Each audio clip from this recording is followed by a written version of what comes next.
கைது செய்யப்பட்ட திரைப்பட இயக்குநர் மோகன் திருச்சி நீதிமன்றத்தில் ஆஜர்படுத்தப்பட்டுள்ளார். இதுகுறித்தான முழு விவரங்களுடன் இணைகிறார் செய்தியாளர் சரவணன். சரவணன் வணக்கம். விவரங்கள் என்ன சரவணன்?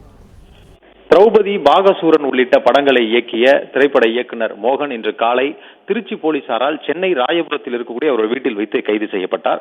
இவர் சமீபத்தில் யூடியூப் பேட்டி ஒன்றில் வந்து அவர் பேசும்பொழுது பிரபலமான பஞ்சாமிர்தத்தில், பழனி பஞ்சாமிர்தத்தில் கருத்தடை மாத்திரைகளையும் ஆண்மை குறைவை ஏற்படுத்தக்கூடிய மருந்துகளையும் கலப்பதாக அவர் சர்ச்சைக்குரிய வகையில் அந்த வீடியோவில் பேசியிருந்தார். அந்த வீடியோ குறித்து திருச்சி சைபர் கிரைம் போலீசார் வழக்கு பதிவு செய்திருந்த நிலையில் அந்த வழக்கிற்காக இன்று காலையில் சென்னை ராயபுரத்தில் கைது செய்தார்கள். தற்பொழுது கைது செய்யப்பட்ட மோகனை திருச்சி அழைத்து சென்றிருக்கக்கூடிய நிலையில் அங்கு திருச்சி மாவட்ட நீதிமன்ற நடுவர் பாலாஜி முன்னிலையில் தற்பொழுது ஆஜர்படுத்துகின்றனர்.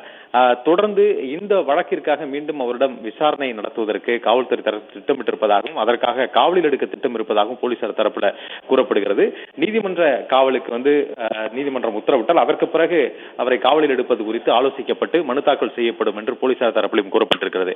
அதே வேளையில் இந்த பஞ்சாமிர்தம் குறித்து சர்ச்சைக்குரிய வகையில் பேசிய நிலையில் அது குறித்து பழனி கோயில் நிர்வாகம் சார்பாகவும் பழனி காவல் நிலையத்தில் ஒரு புகார் அளிக்கப்பட்டிருக்கிறது. அந்த புகார் தொடர்பாக வழக்கு பதிவு செய்வது குறித்து சட்ட ஆலோசனைக்கும் அனுப்பப்பட்டிருப்பதாகவும் காவல்துறை தரப்புல தெரிவிக்கப்பட்டுள்ளது.